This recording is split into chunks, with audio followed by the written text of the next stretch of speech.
alguma variação, ou seja, um treinamento semi-combinado. O que significa semi-combinado? Que nós vamos combinar uma posição que a bola vai vir e a outra fica aleatória. Como que nós vamos fazer esse treinamento? Vamos chamar esse treinamento de meio em qualquer ponta ou meio em ponta.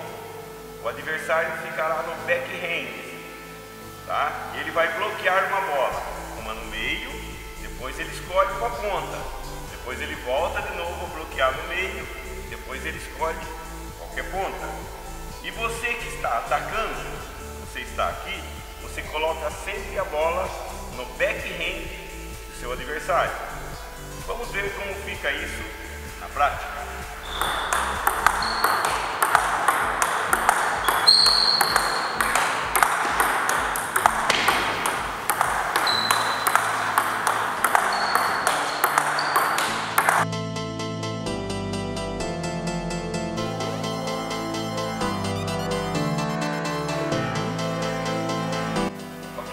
Espero que vocês tenham aproveitado bastante essa videoaula.